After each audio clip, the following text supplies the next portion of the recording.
Et donc, au cours de ces sessions, c'est bien, quand on commence, en général, dans la tradition tibétaine, bouddhiste tibétaine, on prend quelques minutes, une dizaine de minutes, en général, pour faire une petite méditation sur le souffle, sur la respiration, hein, et que l'on conclut, que l'on termine par une petite réflexion personnelle sur ses aspirations, sur sa motivation. Donc c'est ce qu'on va faire maintenant, donc pour commencer cette deuxième partie. Donc la méditation sur la respiration, sur le souffle, permet de clarifier l'esprit. On peut faire ça pas simplement quand on médite, mais on peut faire ça aussi quand on étudie ou même toute action. Ça permet justement de donner un peu d'espace par rapport à ce qu'on était en train de faire avant. Ça nous permet de rentrer dans un autre espace, dans une autre dimension, on va dire. Donc la méditation sur le souffle permet donc ça de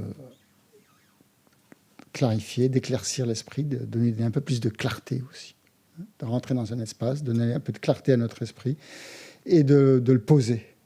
C'est-à-dire qu'on laisse décanter un petit peu les pensées qui nous occupaient précédemment,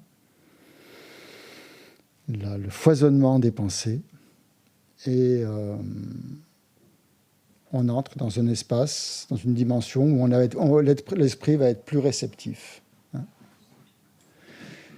Plus réceptif à l'enseignement, et pour que l'enseignement puisse s'intégrer. La deuxième chose, donc, c'est une réflexion sur la motivation, qui permet de chaque fois d'ajuster ou d'être conscient de l'intention pour laquelle on étudie ou médite. Pourquoi on est là, en fait, pourquoi on fait telle action. Et ça permet, c'est très important, donc, surtout si on fait ça le matin, par exemple, avant d'aller travailler ou avant de s'occuper de sa famille ou d'autres activités, parce que ça évite cette coupure, finalement, entre la méditation et la vie de tous les jours. On pourrait dire, ça donne une base, une assise à nos aspirations, à notre but. Ça crée une structure, en fait, finalement, aussi dans laquelle on va pouvoir placer la méditation et l'étude pour qu'elles aient vraiment du sens, et de leur donner une direction et un but positif. Ça, c'est très important. Parce qu'on peut pratiquer la méditation comme ça, sans but, mais ça n'aura pas le même effet que si, dès le départ, on donne une orientation à son action, à sa réflexion ou à sa méditation, et que déjà, on lui imprègne une direction positive. Donc, je vous suggère d'utiliser ces deux techniques chaque fois que vous commencez chez vous une petite méditation ou une réflexion, et qu'on soit en groupe ou qu'on soit seul, chez soi. Donc, on va commencer par une méditation sur la respiration. Donc, vous vous asseyez confortablement, en essayant d'avoir le dos droit, le plus droit possible, mais tout en étant détendu, et fermement assis sur le coussin ou sur une chaise, et vous sentir bien ancré là où vous êtes. On parlera de la posture dans le deuxième module. On donnera plus de détails sur la posture. Mais simplement, pour l'instant, soyez surtout attentifs à votre dos. Si vous êtes assis sur une chaise, essayez de ne pas utiliser le dossier de la chaise pour vous appuyer.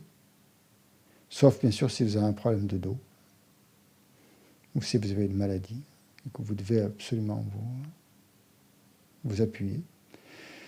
Asseyez-vous plutôt sur le devant de la chaise ou sur le devant de votre coussin, avec le dos droit, les mains dans le giron.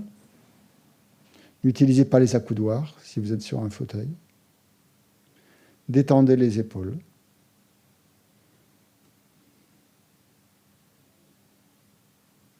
Essayez d'être donc à la fois de garder le dos droit et d'être détendu. Essayez de trouver ce point d'équilibre entre la droiture du dos et la détente.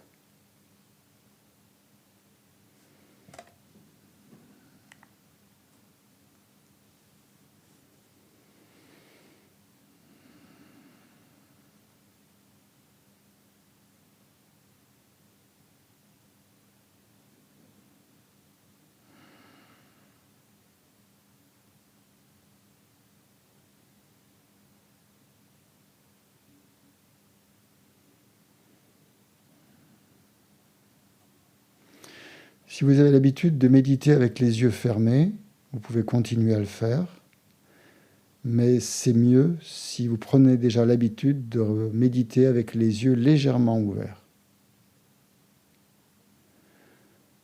Donc, vous laissez simplement un filet d'air entrer par vos paupières et vous regardez le sol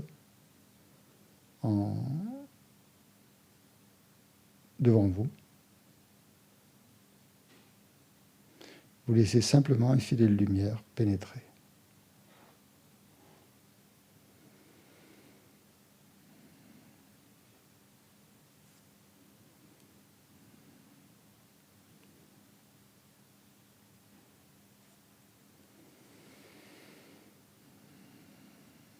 Ça, c'est pour les yeux.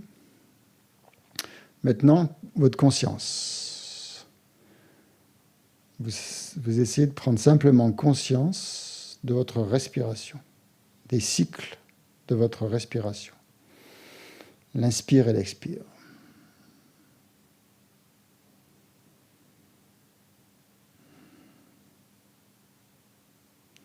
Et pour ça, amenez votre attention sur votre abdomen. Et c'est environ 4 doigts en dessous du nombril. Essayez de trouver cette zone où vous sentez, quand vous inspirez et quand vous expirez, il y a une contraction et une expansion.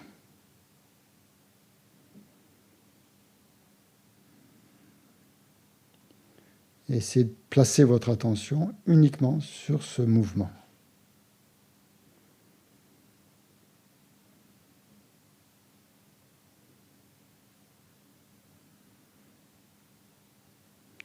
Respirez naturellement,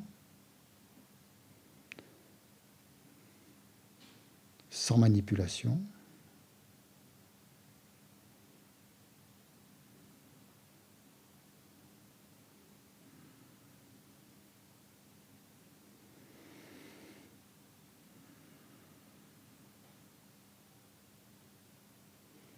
Parfois la respiration est courte, parfois elle est longue, parfois elle est rapide, parfois elle est profonde.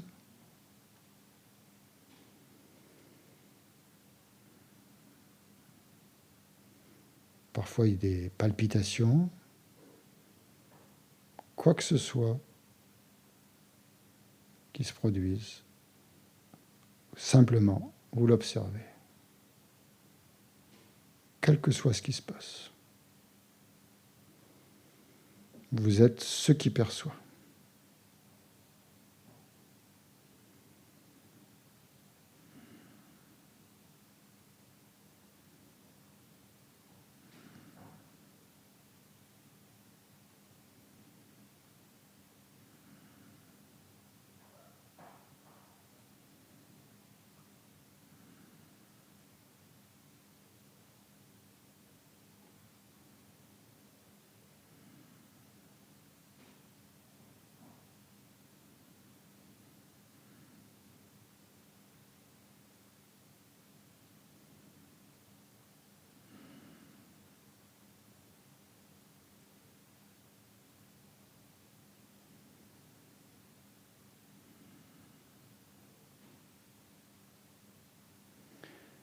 Donc, il y a des pensées qui apparaissent, c'est normal. Il y a peut-être des émotions qui s'élèvent. Il y a des sensations.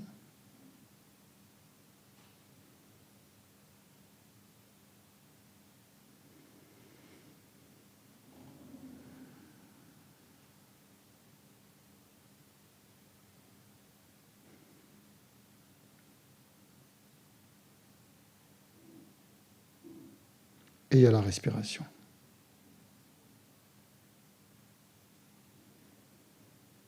Essayez de prendre conscience de tout ça, que tout ça a lieu maintenant, ici.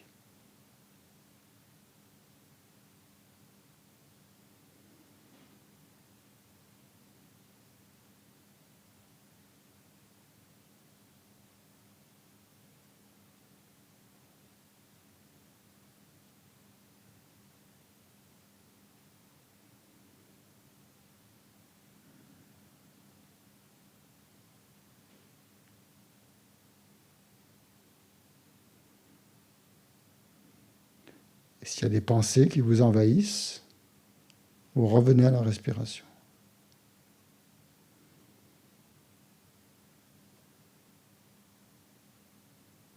S'il y a des sensations douloureuses, vous revenez à la respiration.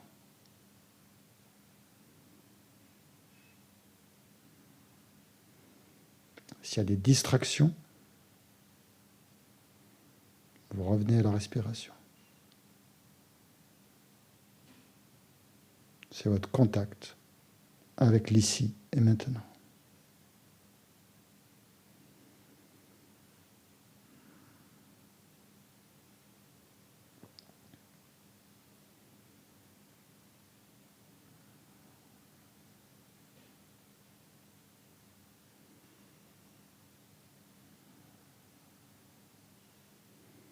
Donc vous inspirez, vous expirez,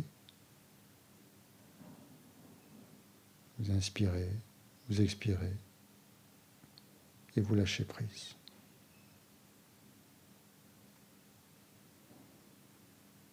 Vous laissez l'esprit faire ce qu'il veut. Simplement, vous l'observez.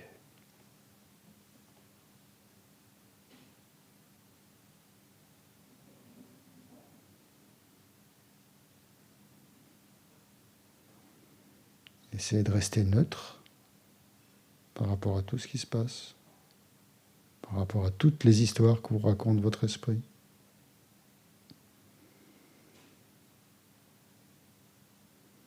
Simplement, observez la respiration, sans vous impliquer. Sans vous impliquer dans le contenu de vos pensées.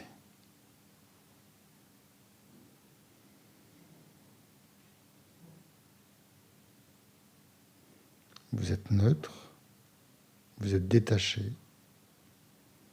vous êtes un témoin, vigilant, observant, complètement neutre.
Et quand votre esprit est calme, clair, tranquille,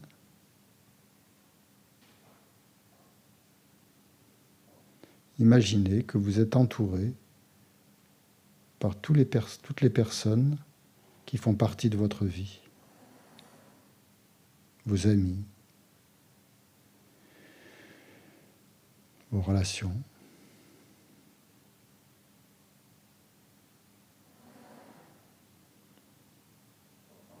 Tous les gens avec qui vous avez des liens, avec qui vous avez des relations positives, constructives. Tous les gens qui comptent pour vous.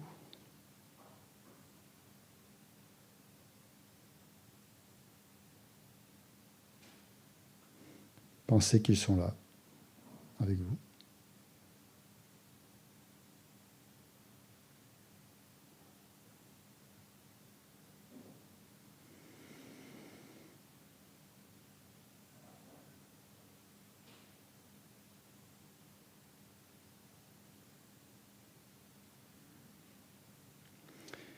Et maintenant aussi, imaginez qu'il y a aussi autour de vous tous les gens avec qui vous avez des problèmes, des difficultés, les gens qui vous irritent,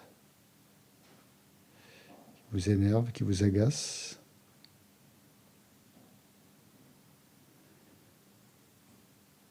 Tous ceux avec qui vous avez des problèmes, les personnes que vous n'avez pas envie de voir, que vous essayez d'éviter, de ne pas rencontrer. Elles sont là aussi, autour de vous.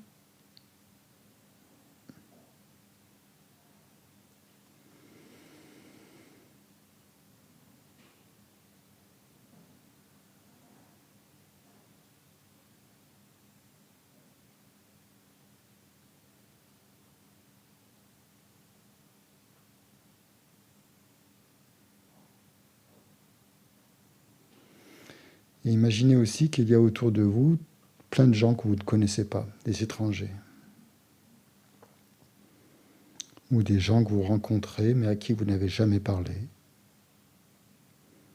Parce qu'ils ne vous intéressent pas, vous n'avez pas eu l'occasion d'avoir des discussions. Vous n'avez aucun lien avec ces personnes. Pas de lien d'amitié, ni d'inimitié. Des gens neutres.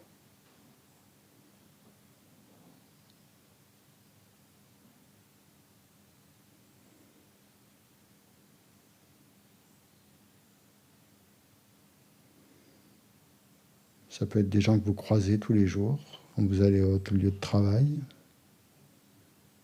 et à qui vous ne parlez jamais.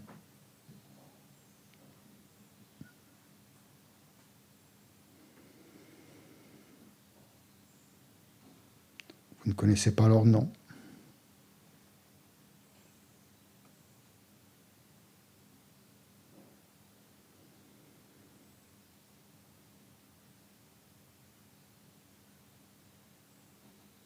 Vous n'avez jamais eu l'idée de leur adresser la parole.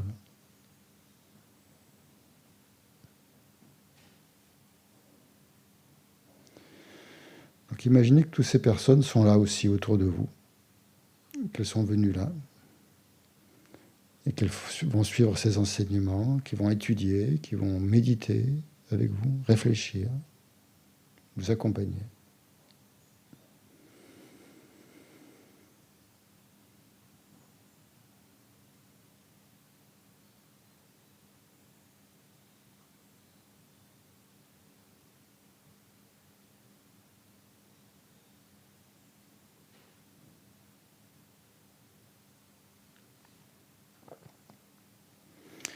Et maintenant, réfléchissez à ce pourquoi vous êtes ici aujourd'hui. Qu'est-ce qui vous a amené ici? C'est de bien repérer votre motivation profonde. Pourquoi vous êtes là? Qu'est-ce que vous voulez? Qu'est-ce que vous recherchez? Qu'est-ce que vous voulez? Essayez de vous poser cette question, qui est la question la plus importante qui soit. Qu'est-ce que vous voulez obtenir? Qu'est-ce que vous aimeriez obtenir?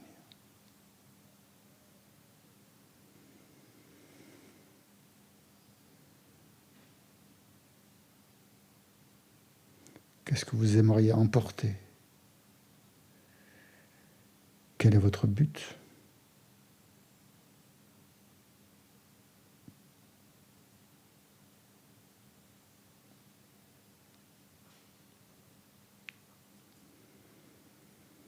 Qu'est-ce que vous visez?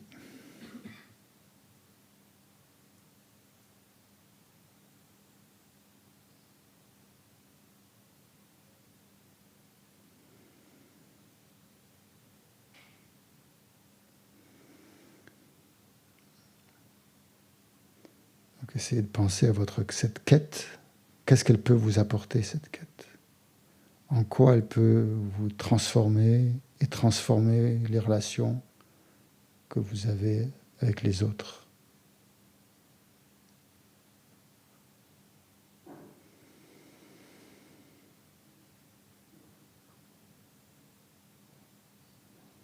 Imaginez que vous atteignez ce but et imaginez quel serait l'effet que ça produirait sur vous et sur les autres, sur les gens qui font partie de votre vie.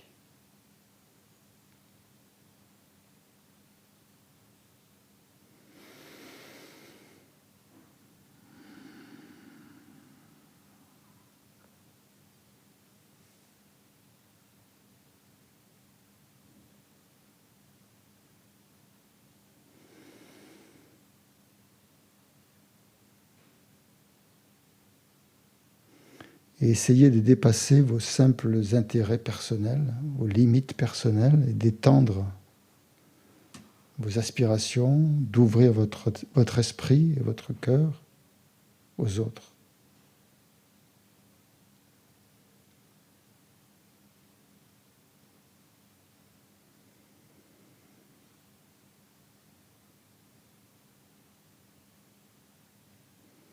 C'est comme ça que le processus de transformation commence.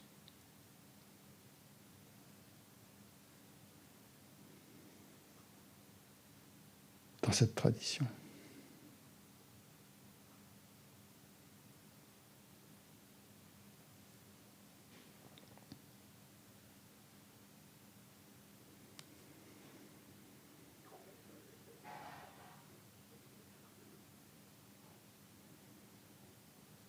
Donc pensez que tout ce que vous allez faire, tout ce que vous allez apprendre, tout ce que vous allez comprendre, vous allez le mettre dans cette perspective d'être bénéfique aux autres, d'atteindre votre but, non seulement pour vous, mais pour toutes les personnes qui font partie de votre vie.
Donc voilà, comment commence le processus de transformation.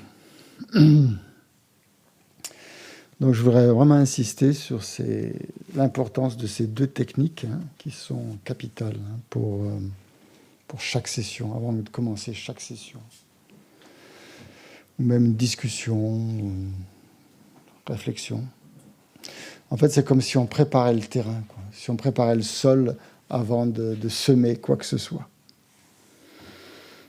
C'est comme ça qu'il faut le voir. On ne peut pas simplement lancer des graines comme ça, n'importe où. Elles ne vont pas pousser si le sol n'est pas prêt, s'il n'a pas été préparé. Donc c'est extrêmement important donc, de prendre ces petits instants. Là, je l'ai fait peut-être un peu long, mais c'est pas, on n'est pas obligé de le faire aussi long. On peut simplement faire passer 5-10 minutes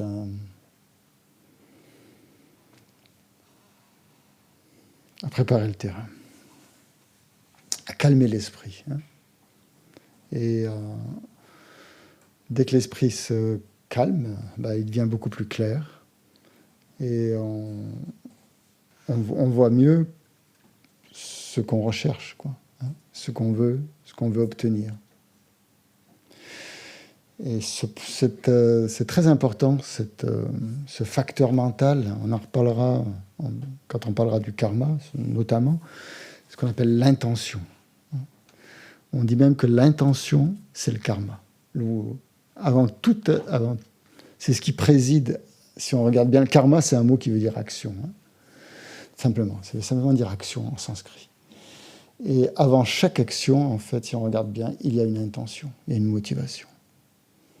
Et plus on est clair avec ça, justement, plus l'action a une portée forte, puissante. Et c'est en fonction de cette intention que l'action va être positive ou négative. Aucune action n'est en elle-même positive ou négative. C'est simplement l'intention que notre esprit y met dans cette action qui va faire qu'elle devient positive ou négative. Donc souvenez-vous de ça. L'intention, c'est le karma. C'est ça qui oriente tout, en fait, dans notre vie. Et ça, l'intention, c'est dans l'esprit que ça se passe. Donc, notre esprit, c'est vraiment le moteur qui va faire que toutes nos actions vont être tournées dans un sens positif ou négatif et amener des résultats positifs ou négatifs. Parce qu'un autre aspect, justement, du karma, c'est ce qu'on appelle la causalité. C'est-à-dire qu'une cause amène un résultat. Si on met une cause positive, on a un résultat positif. Et je ne vais pas vous faire un cours sur le karma, c'est pas le module, on verra ça plus tard, mais simplement pour vous montrer le lien qu'il y a entre l'esprit et l'action. Simplement, puisque c'est le module sur l'esprit. Nous, on est souvent beaucoup trop tournés vers nos actions, agir, nos activités, ceci, cela, faire ceci, faire cela. Et on ne pense pas souvent à regarder dans quel esprit on fait ces activités-là, ces actions. C'est ça qui est le plus important. Donc, ce premier module sur l'esprit, c'est justement remettre un peu les pendules à l'heure, c'est remettre l'accent là où il faut, c'est-à-dire sur l'esprit. Parce que même une méditation, en soi, elle peut être positive ou négative, une méditation. Si notre esprit n'est pas dirigé dans un sens positif, notre méditation ne sera pas positive. Et qu'est-ce qu'elle aura comme effet ? Aucun. Ou peut-être nous calmer peut-être un petit peu, mais si on veut vraiment imprimer une motivation positive à sa méditation, il faut lui donner cette cause positive. Et ça, cette cause, c'est dans l'esprit qu'on la met. Donc voilà, c'est très important, c'est quoi qu'on fasse, donc regardez bien quelles sont nos motivations pour nos actions. Et ça, c'est très, très, très, très important dans le bouddhisme tibétain, justement, de faire attention, de surveiller son état d'esprit avant chaque action. Et la méditation n'y échappe pas. On ne médite pas simplement comme ça, parce que c'est une activité, c'est bien de méditer, ça fait bien maintenant, c'est avant tout, justement, pour viser, c'est dans un certain but que l'on médite. Donc, quel est le but du bouddhisme? On va enchaîner comme ça.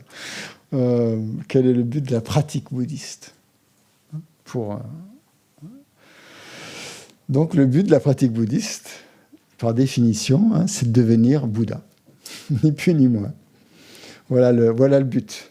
Voilà le résultat et les causes qu'on va mettre. Toutes les causes, on va essayer, dans notre esprit, justement, toutes ces intentions, qu'elles visent ce fruit-là, qu'elles visent ce but-là.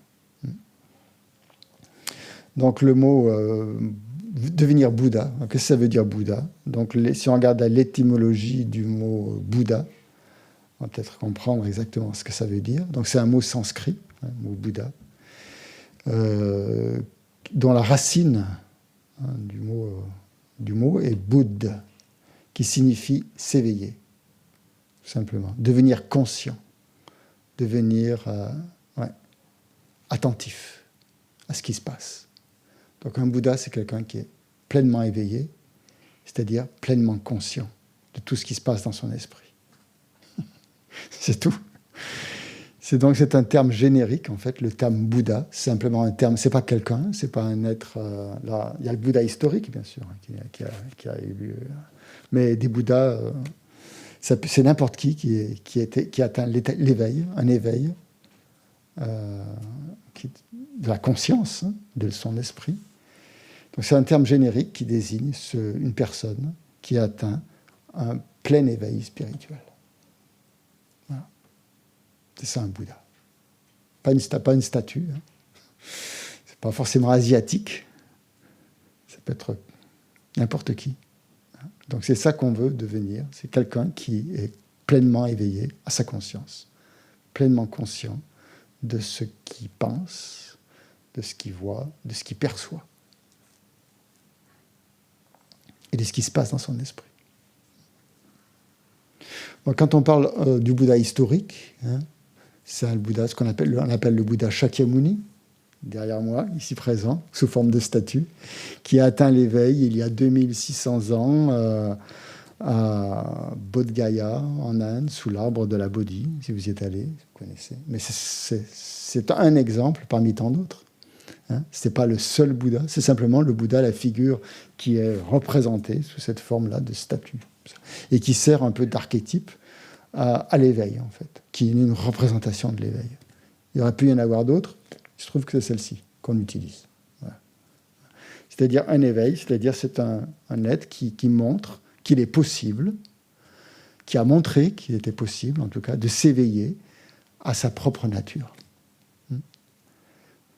De s'éveiller à sa propre nature, de réaliser son plein potentiel, le plein potentiel de son esprit. C'est ça, c'est le module.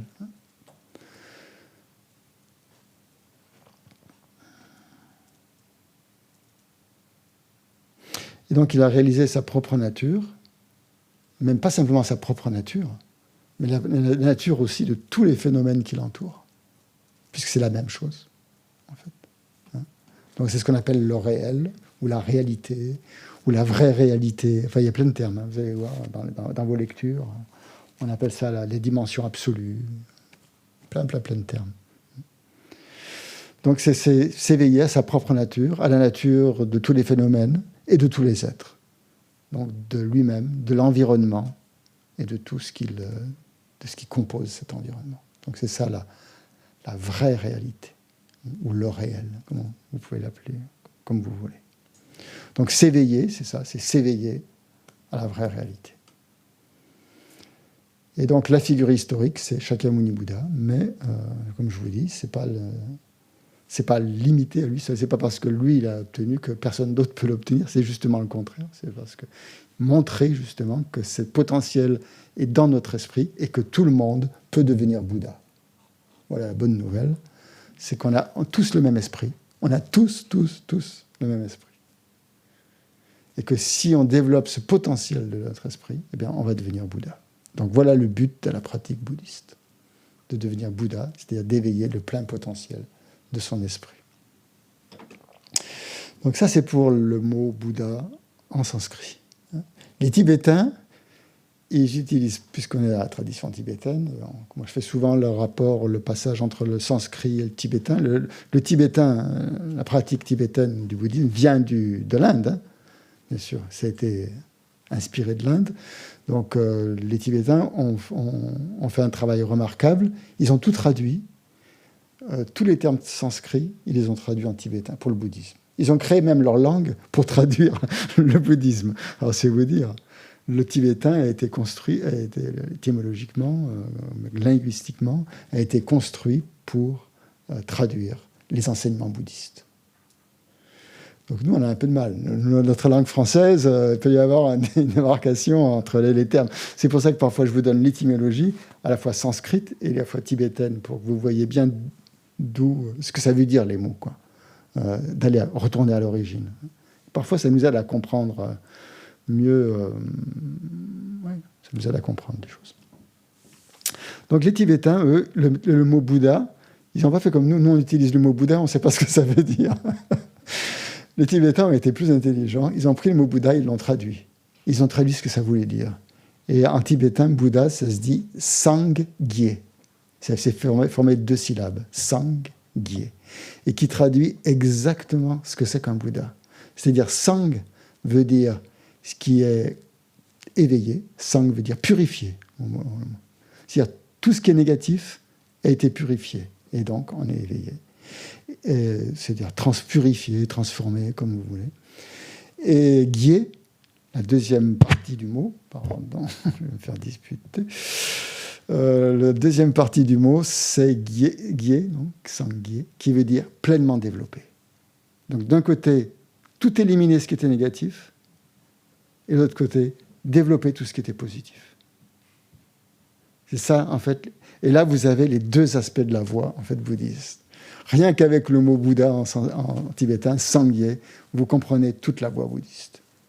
Purifier le négatif, accumuler ou développer, ou vous voulez, tout le positif.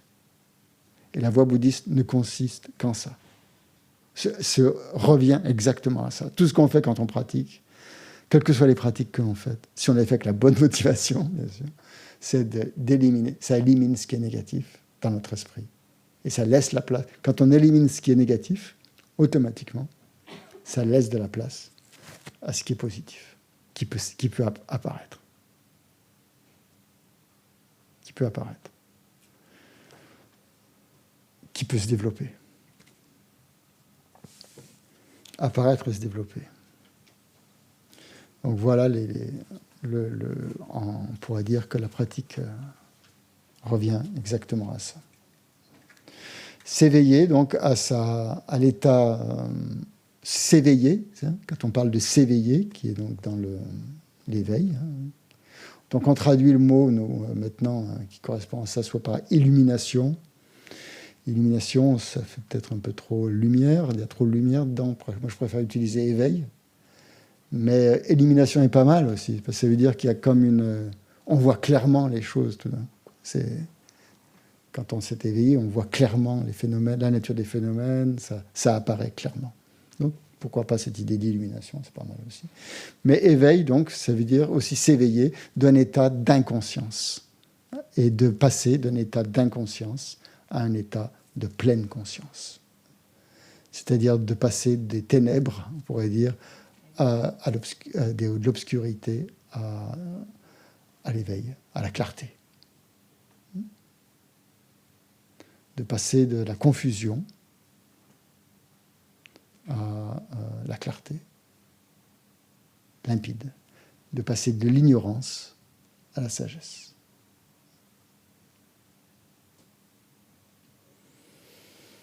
Donc, éveil. C'est s'éveiller à son plein potentiel.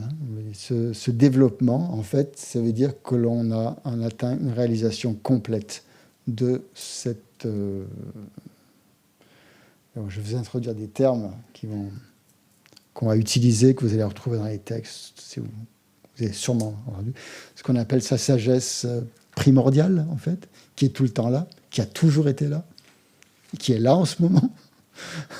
peut être voilé par différentes couches, par des voiles, des obscurcissements ou autres, et qui est en fait ce qu'on appelle la nature de Bouddha, notre nature de Bouddha. Si on peut devenir Bouddha, c'est parce qu'on a en soi la nature de Bouddha. C'est ça la logique de la chose. Hein. Si on n'avait pas cette nature de Bouddha en nous, on ne pourrait pas devenir Bouddha. Donc, quand on parle de cette nature de Bouddha, j'en parlerai un petit peu plus aujourd'hui ou demain, j'en sais rien, on verra.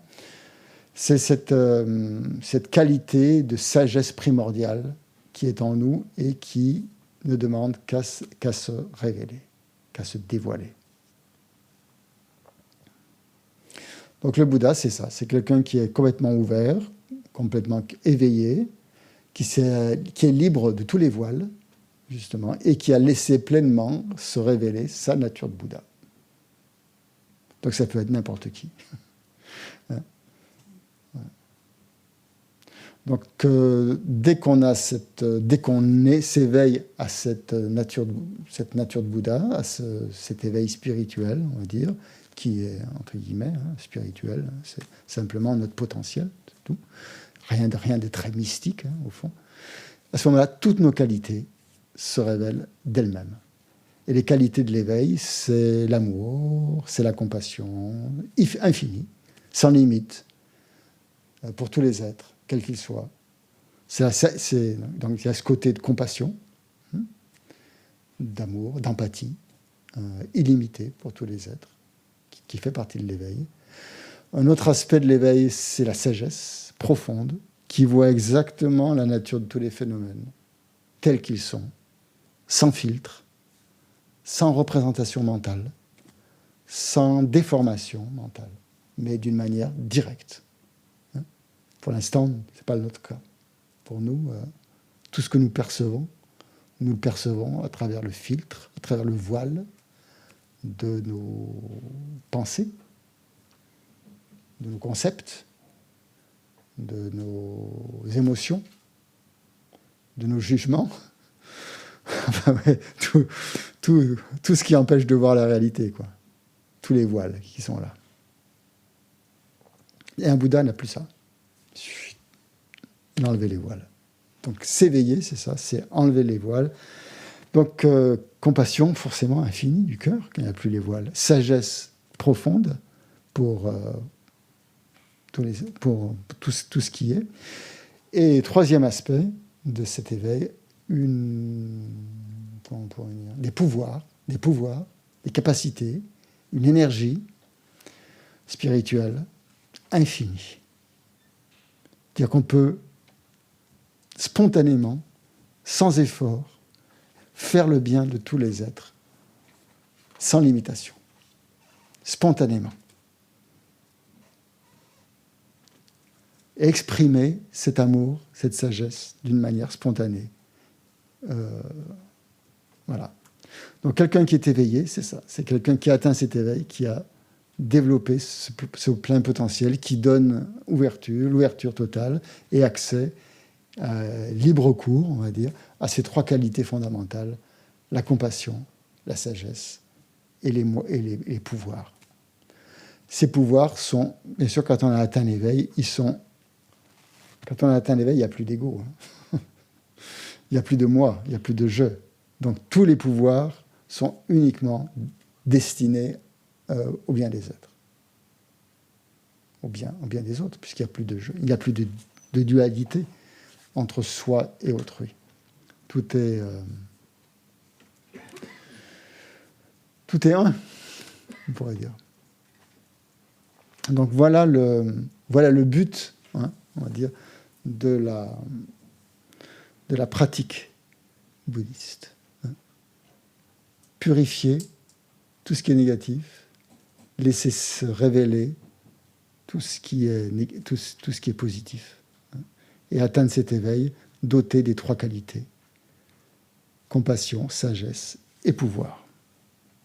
Donc voilà, dans la description, la définition, hein, un peu longue peut-être, d'un Bouddha, de ce que signifie devenir Bouddha.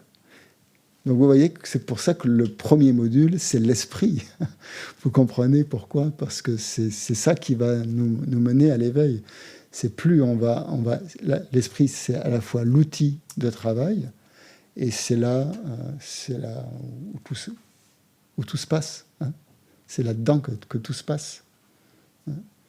Et plus on va devenir intime avec cet esprit, plus on va le connaître, plus on va le comprendre, plus on va percevoir ses moindres aspects, ses rouages, et bien plus on va entretenir un rapport d'amitié avec cet esprit, et plus il va nous amener vers ce plein développement de son potentiel. Voilà le but ultime du bouddhisme Mahayana, du grand véhicule. Ici, on est donc dans le bouddhisme Mahayana, ce qu'on appelle le Mahayana, le grand véhicule, par contraste avec ce qu'on appelle le Hinayana, le véhicule plus inférieur dans le sens de motivation. Pas inférieur au niveau comme jugement de valeur, mais simplement parce que la motivation n'est pas la même. Dans le grand véhicule est dit entre guillemets supérieur. Ma, en sanskrit, veut dire grand. Grand véhicule, on traduit littéralement. Ma, grand véhicule, parce qu'il est grand, parce qu'il intègre l'infinité des êtres. Chose que ne fait pas le petit véhicule, Hinayana, qui n'intègre pas la totalité des êtres. Mais bon, donc on parle justement de petits véhicules et de grands véhicules, mais il ne faut jamais oublier que le grand véhicule repose sur le petit véhicule, qui lui sert de fondement. Donc on peut dire que c'est inférieur, on parle parfois de véhicule inférieur, mais inférieur au sens où, par exemple, le premier étage ou le rez-de-chaussée est l'étage inférieur, mais c'est lui qui soutient tout le reste. Donc n'oubliez jamais cet aspect, parce que parfois on entend grand véhicule, petit véhicule, je pratique le grand véhicule, lui pratique le petit véhicule, enfin des bêtises pareilles. Simplement que sans cette base fondamentale de véhicule inférieur, peut-être que l'édifice ne pourrait pas tenir, quoi. Donc c'est absolument indispensable. Voilà, c'est dans ce sens-là qu'on parle de Mahayana et de Hinayana dans le bouddhisme. Donc ici, la voie tibétaine est un véhicule, on l'appelle le véhicule, le grand véhicule. Donc ce but ultime du Mahayana, il est atteint, donc on peut l'atteindre par chaque pratiquant qui commence à entrer sur la voie, sur la voie bouddhiste, à partir de là où il est, où elle est. En tout cas. Et c'est-à-dire à partir du moment où il entre sur cette voie, cette voie va le conduire à l'éveil. Donc ça, il faut être conscient de là où on est, de ce qu'on veut. Ça fait partie de notre motivation. Et c'est ça qu'on doit réactualiser un petit peu chaque fois, un petit peu cette volonté, cette motivation de notre développement, de notre progression spirituelle. Et c'est ça qui nous donne la détermination après de nous conduire, de nous comporter de telle ou telle manière. Et que chaque fois qu'on médite, chaque fois qu'on étudie, chaque fois qu'on pratique, on le fait en ayant conscience que chaque fois, on fait un pas de plus vers l'éveil. Et c'est un long, c'est une voie progressive, comme je dis, c'est un long voyage. Et son but, donc, c'est son but ultime, c'est d'atteindre l'éveil. Donc le voyage commence aujourd'hui pour vous. Peut-être qu'il a commencé déjà avant, je ne sais pas. Mais en tout cas, donc, c'est bien d'avoir je pense qu'il faut prendre conscience de ce qu'on veut faire, de ce qu'on veut atteindre, et que tout ce qu'on fait va aller dans ce sens-là. Donc, dans la pratique spirituelle, il n'y a pas la place pour la compétition, il n'y a pas cet esprit-là de compétition. Ce n'est pas un combat non plus. Chacun avance à son rythme, à sa manière, avec son esprit, avec ses blocages, avec ce qu'il est ou ce qu'elle est. Et donc, il n'y a pas ça n'a aucun sens, finalement, de se juger par rapport aux autres, quoi, puisque tout le monde est à un niveau différent de son parcours, et chacun fait avec ce qu'il a, avec ce qu'il est. Donc il n'y a aucun intérêt à se sentir supérieur, et encore moins à se sentir inférieur, puisque, sachant qu'on a ce potentiel de Bouddha, on est sûr d'atteindre l'éveil.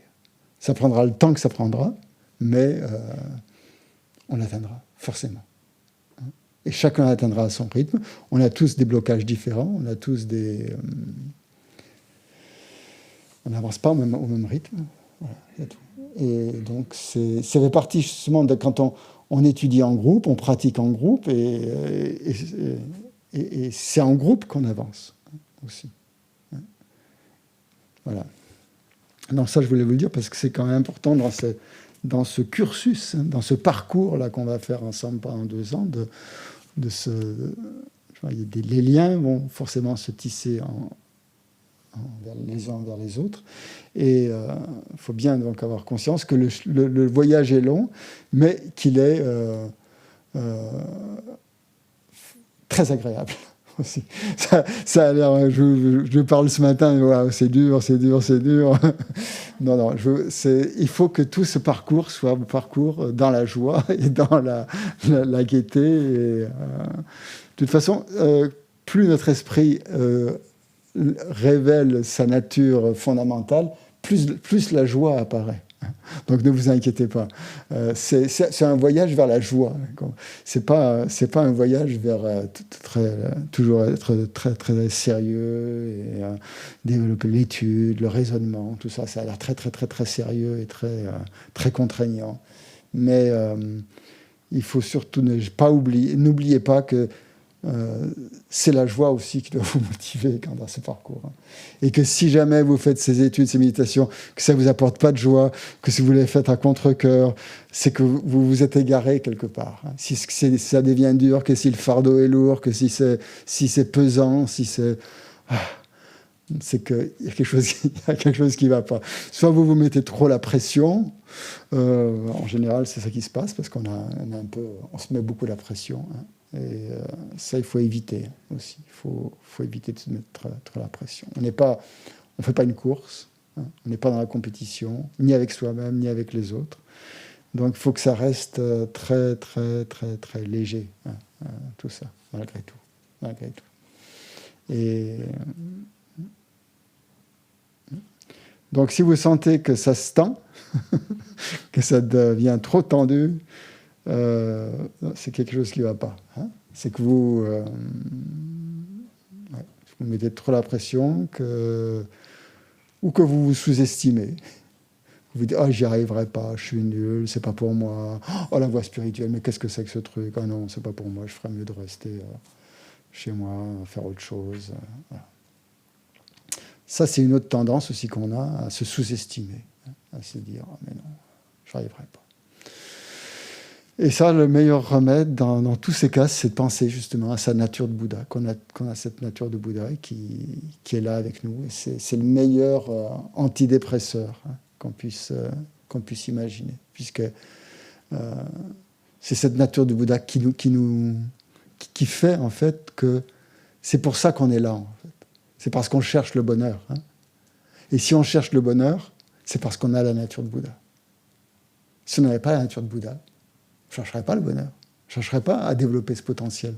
S'il y a quelque chose qui nous pousse, qui nous a amenés jusqu'ici et qui nous pousse à avancer sur cette voie, c'est bien parce qu'il y a cette énergie positive, que j'appelle la nature de Bouddha, mais vous pouvez l'appeler autrement, qui est là au fond.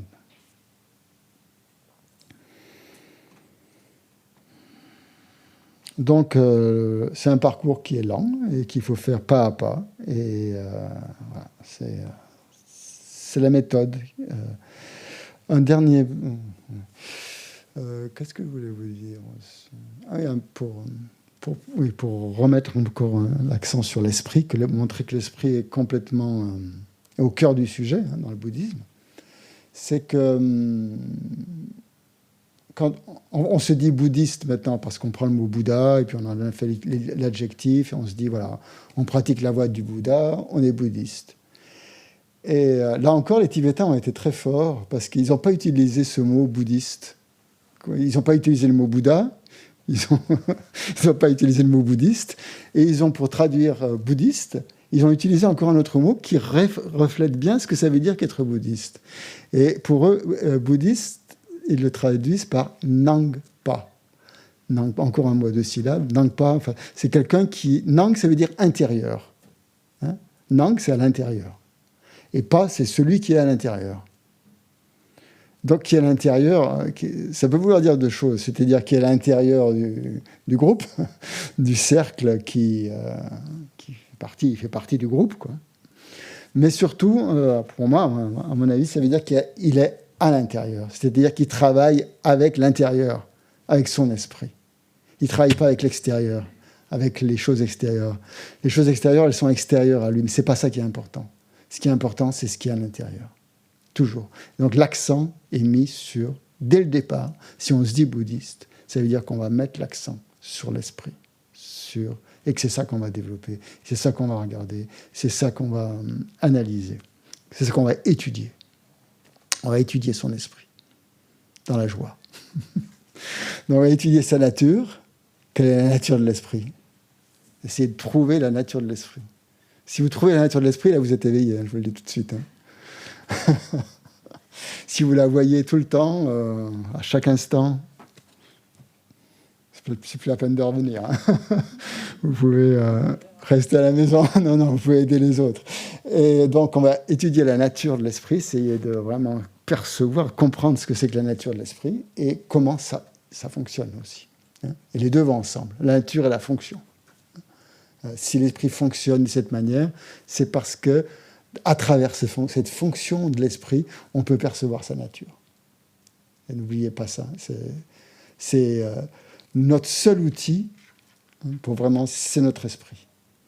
Donc qu'est-ce qu'on veut voir? On veut voir sa nature. Et comment on va la voir, sa nature? En regardant ce qui se passe à l'intérieur de notre esprit. En regardant comment il fonctionne. Comment il fonctionne, notre esprit? Il fonctionne. Il y a des pensées, il y a des émotions, il y a toutes sortes de choses. Il y a des hallucinations, il y a des jugements. Il y a tout un tas de facteurs mentaux qu'on verra demain. Demain, je vais vous parler des facteurs mentaux. Aujourd'hui, je commence large, mais demain, on rentrera plus précisément en regardant ce que c'est que ces facteurs mentaux qui animent, qui agitent notre esprit, et en prendre de plus en plus conscience. Et donc, voilà, c'est prendre conscience de ce fonctionnement de l'esprit pour être alerte. Donc la méditation, ça va servir à ça. Ça va servir, dans la perspective qui nous intéresse, dans la perspective bouddhiste, à être concentré, à être conscient de comment fonctionne notre esprit. C'est surtout ça. Et puis, bien sûr, éviter de faire du mal aux autres, etc. Mais à partir du moment où on voit vraiment comment fonctionne l'esprit, on voit à quel moment on est nuisible à soi-même et aux autres, et comment on est positif à soi-même et aux autres. Donc c'est comme je vous le disais tout à l'heure, sortir de l'état d'inconscience pour aller vers le plus de conscience. Et ça, c'est forcément dans l'esprit que ça se passe. Parce que, bon, on peut dire que tant qu'on n'est pas pleinement éveillé, c'est comme si notre vie, elle se passait dans un état, on la vivait dans un état d'inconscience, plus ou moins.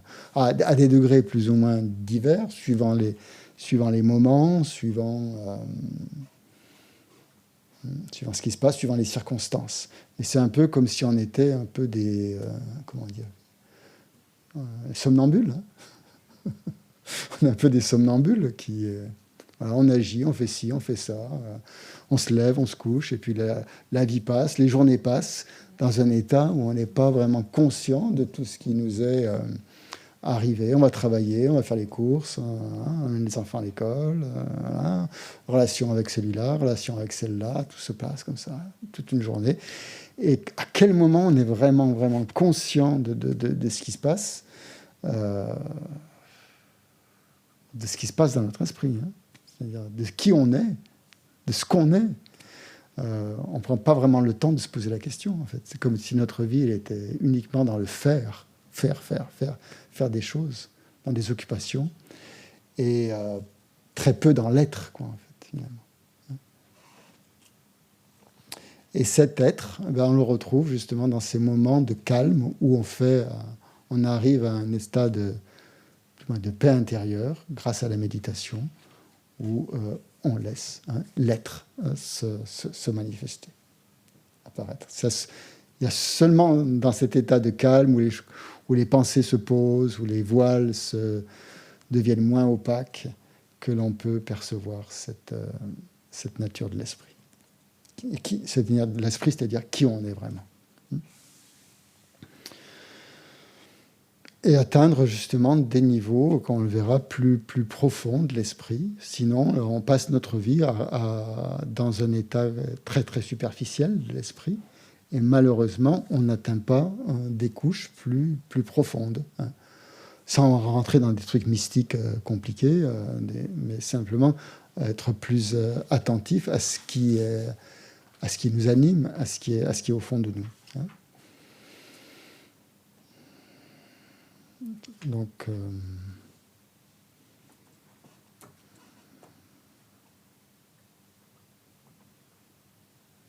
Donc suivre la voie bouddhiste, c'est un processus, c'est adopter un processus de dévoilement, où on enlève des couches. Finalement, vous n'êtes pas là dans un stage où on va accumuler des connaissances. Bien sûr, on va vous transmettre des connaissances, c'est certain. Mais le but de ces connaissances n'est pas d'avoir encore un surpoids. On en a suffisamment, comme ça, du poids, de fardeau, de trucs de connaissances. On n'est pas là dans ce cursus pour en ajouter encore, pour que notre vie soit plus, je ne sais pas quoi, brillante, sophistiquée ou quoi que ce soit. Le but, finalement, c'est pas d'ajouter des connaissances, mais que ce qu'on va apprendre pendant ces 2 ans nous permette justement de révéler notre nature fondamentale. Et pour ça, c'est éliminer des choses plutôt qu'à accumuler. Ou rendre des niveaux de conscience plus manifestes, en enlevant justement ces couches opaques qui sont trop... qui nous voilent les choses. Donc voir ce qui se cache en fait derrière la surface de nos consciences grossières qui nous occupent au quotidien. Quelles sont ces zones d'ombre ou ces zones cachées qu'on ne voit pas de l'esprit, où il y a peut-être des intentions moins conscientes, et en tout cas, plus on sera conscient de ces intentions profondes, plus on va les voir, plus on va les percevoir, plus on sera capable de transformer notre esprit et de faire en sorte qu'il nous amène dans des directions plus positives et qui correspondent vraiment à notre nature, à notre nature profonde. Donc c'est ça qu'on va faire, c'est devenir grâce à la pratique spirituelle, devenir de plus en plus conscient des niveaux fondamentaux, plus profonds de la conscience et de ce qui est sous-jacent à tous les états d'esprit, tous les états mentaux, et pour essayer d'amener justement une transformation au plus profond. Et que ça soit durable, parce que c'est là où on trouve un bonheur durable, justement, puisque c'est ça qu'on cherche, quand même. Des petits bonheurs comme ça, fugitifs, on en a eu plein, mais on a tous fait l'expérience et ça ne nous a pas vraiment apporté grand chose, si ce n'est des moments agréables. Mais ce vrai bonheur qu'on recherche, c'est dans la connaissance de l'esprit, dans l'amitié avec l'esprit qu'on va le trouver. Ouais, est-ce qu'il y a des questions sur les... Oui. Passer le micro, s'il te plaît.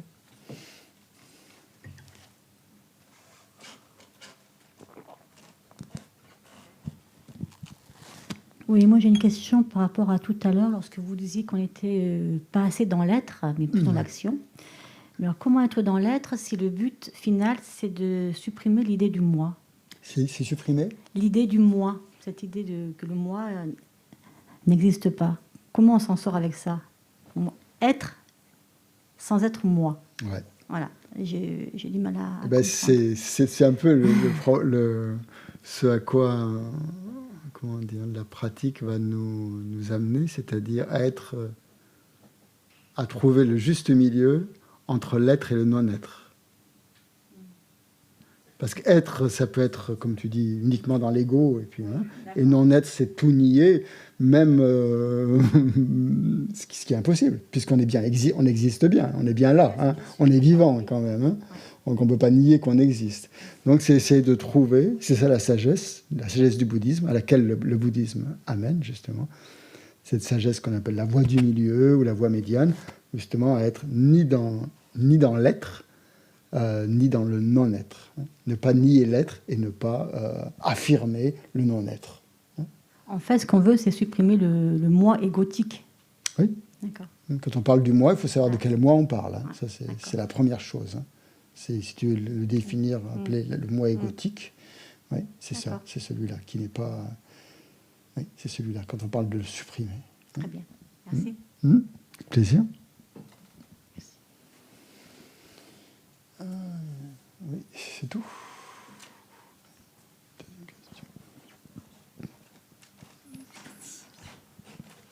Oui, moi je voulais savoir si l'objectif c'est de devenir Bouddha et par rapport, quand on regarde où nous en sommes aujourd'hui, quelles sont les étapes, parce que ce serait intéressant d'avoir des paliers pour savoir si on évolue favorablement ou pas, me semble-t-il. Oui. Donc, y a-t-il une graduation et comment on peut en avoir conscience? Et as-tu un exemple? Ben c'est le but de cette voie progressive, justement, de progresser à travers cette gradation pour devenir de plus en plus conscient de ce qui se révèle, de ce qui apparaît en nous. Et la voie elle est progressive, justement, parce qu'on peut, ça permet justement de ce regard, hein, d'évaluation. Ça permet une évaluation. Et puis, c'est ce que vous allez faire dans la découverte du bouddhisme. Vous allez avoir des évaluations, des auto-évaluations. Donc, vous allez pouvoir voir, grâce à cette voie progressive, si vous évoluez dans le bon sens ou pas. Et puis après, bien sûr, c'est le quotidien qui nous renvoie un petit peu à la réalité. Quels sont nos rapports avec les autres? Est-ce qu'ils s'améliorent ou est-ce qu'ils ne s'améliorent pas? Est-ce qu'on change ou est-ce qu'on ne change pas? Et par rapport à soi-même, bien sûr, par rapport à soi-même, est-ce que l'on est plus en raccord, on va dire, avec soi-même, ou est-ce qu'on sent qu'on en est en décalage? Donc ça, c'est un processus d'auto-évaluation qui se fait tout au long de la voie. Et la voie, elle est là, justement, pour servir de critère d'évaluation. À l'aune de quoi est-ce que vous allez vous évaluer? Des enseignements. De voir comment vous vous situez par rapport à ces enseignements. Ces enseignements, c'est la vérité. Le dharma, dharma veut dire vérité. Hein, c'est une autre traduction du mot. C'est-à-dire que tout ce qu'enseigne le Bouddha, c'est la vérité. Donc si vous, dans votre comportement, vous n'êtes pas raccord avec cet enseignement, et on ne l'est jamais totalement, sinon on serait éveillé. Donc il y a forcément... on n'est jamais complètement en phase avec ça. Mais c'est justement de voir cette démarcation, hein, cet espace. Est-ce qu'il est grand ou est-ce qu'il est petit? Est-ce qu'on le comble ou est-ce qu'on ne le comble pas? Est-ce qu'on avance ou est-ce qu'on stagne? Et c'est pour ça que c'est bien d'avoir une voie progressive. Sinon, là, on serait perdu. C'est peut-être là qu'on peut mettre le maître spirituel. Oui, ça, on aura un module. On aura un module là-dessus, sur le maître spirituel, justement, qui est très important. C'est un module très important, le maître spirituel. Bien comprendre ce qu'est un maître spirituel, quelle est son utilité, comment se relier à lui ou à elle, quel est le rapport que l'on a, la communication qu'on peut avoir. C'est très important. Mais ça, c'est pas tout de suite, pas tout de suite. S'il n'y a pas d'autres questions, peut-être Nick. Oui, une autre question.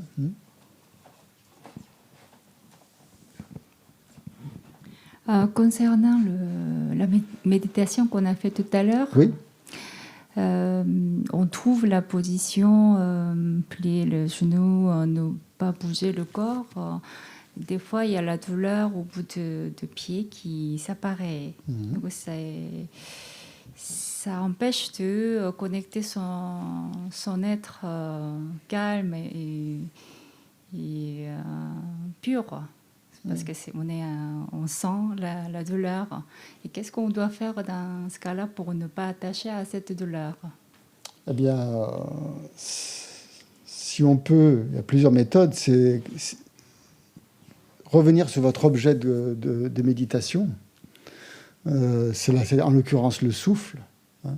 C'est-à-dire que la douleur vient vous distraire quelque part. Excusez-moi, mais c'est pas très une belle distraction. Mais vous êtes concentré sur le souffle, sur la respiration, et puis tout d'un coup, au lieu de vous concentrer sur la respiration, vous vous concentrez sur le mal au genou, par exemple. Hein. Oui, donc ça vous détourne. Hein. Des fois, on sent la douleur. Voilà. Et essayez de revenir sur le souffle, de plus vous concentrer, de revenir sur votre objet de méditation, sur votre objet de concentration, sur le souffle, et d'oublier, si on peut, la douleur.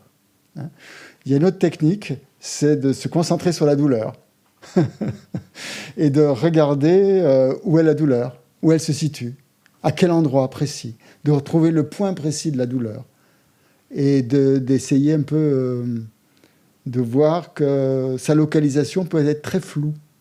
On peut voir un point précis, mais en fait, on peut élargir ça. Et en cherchant où elle se situe, où la localiser, on perd un petit peu sa localisation. Hein, on n'arrive pas à trouver un point précis. Et là, on peut se dire, mais est-ce que c'est pas moi qui suis dans ma tête, mon mental, qui est en train de créer la douleur? Je ne sais pas, hein, c'est une possibilité. Mais essayez de ne pas trop la solidifier. Hein. On va essayer de la dissoudre un petit peu. On peut y arriver par la concentration. Sinon, revenez au souffle, revenez à votre truc de méditation. Sinon, changez de position.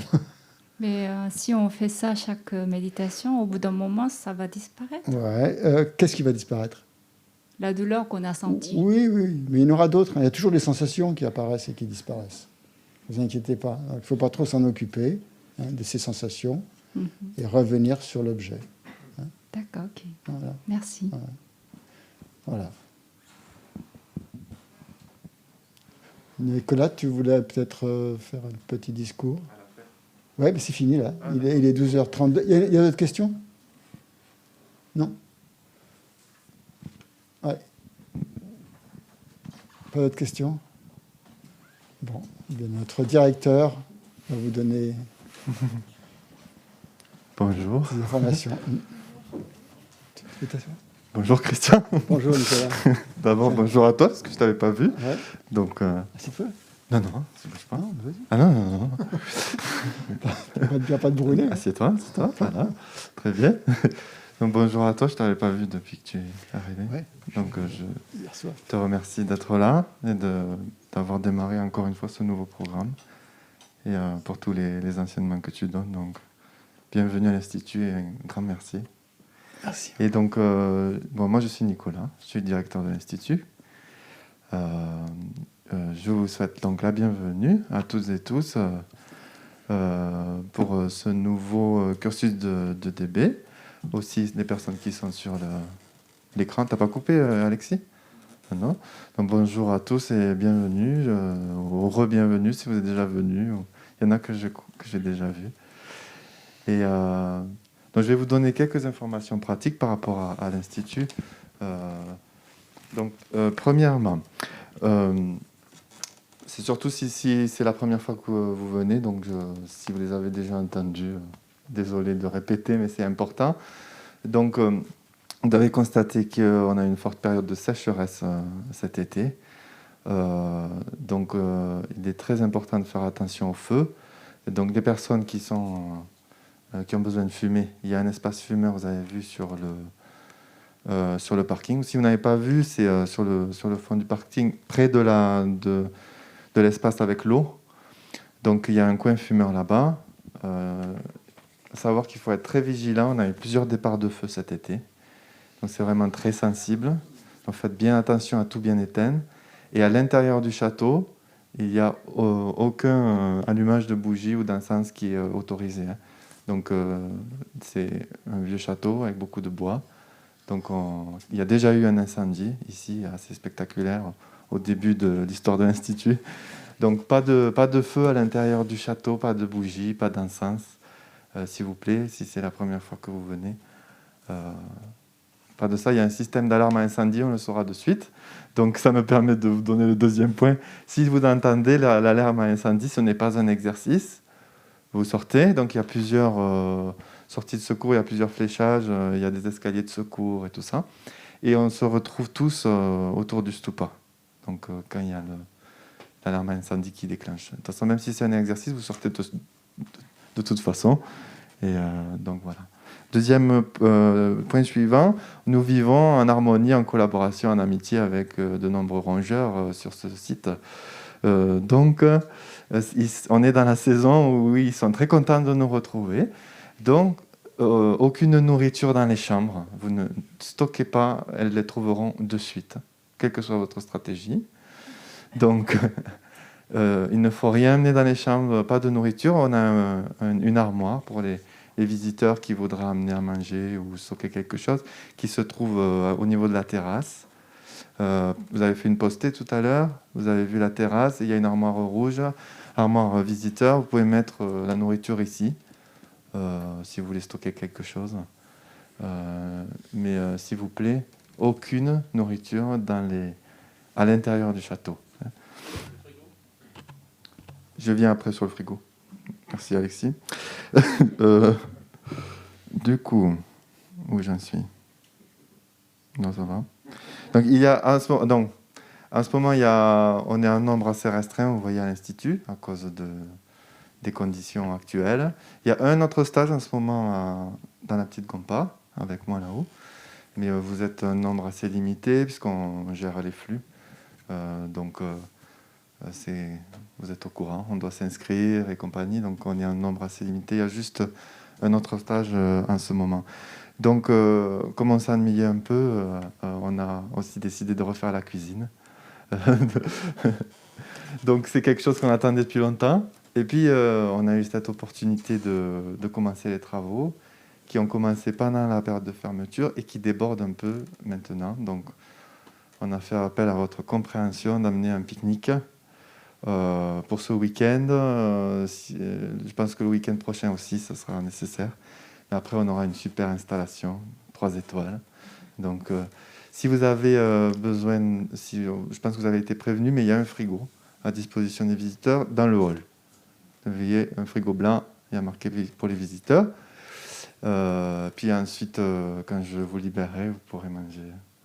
Donc, il y a un peu d'espace dans la première salle à manger, mais après, vous pouvez manger dehors. On a gardé un service de restauration pour les bénévoles, les gens qui travaillent ici. Donc, le cuistot fait quelques couverts, il bricole. Peut-être que vous l'avez entendu derrière. Non. Il avait peur de vous déranger. Il était en train de couper les légumes derrière. Il y a un petit service restreint pour l'équipe, mais voilà. Après, merci de vous être adapté à ce week-end et d'avoir amené votre petit panier repas. Voilà. Qu'est-ce que je peux rajouter? Je rajoute que on a tenu ferme pendant cette période compliquée et on a gardé notre système de contribution par donation. Jusqu'à maintenant, bien sûr, ça ne remplace pas ce qu'il y avait d'habitude, mais jusqu'à maintenant, ça nous a beaucoup aidé. Donc, autant sur Internet, avec les dons qui sont faits, que ici, la boîte rouge. Je ne sais pas si vous connaissez encore la boîte rouge, mais en sortant, il y a une grosse boîte rouge. Donc, on laisse les cours de l'Institut sur contribution.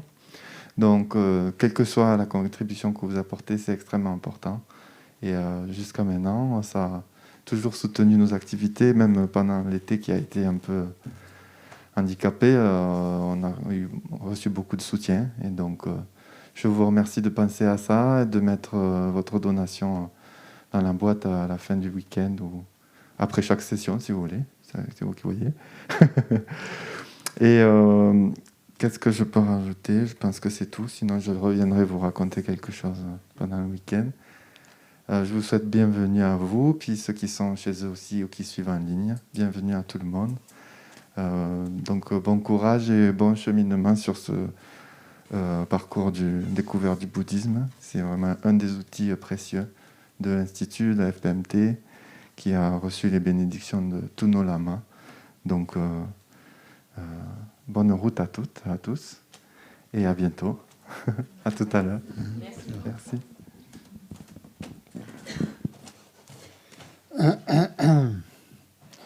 Bon, ben, c'est bon. On fait une pause, hein? D'accord, on reprend à 2h30, jusqu'à 5h.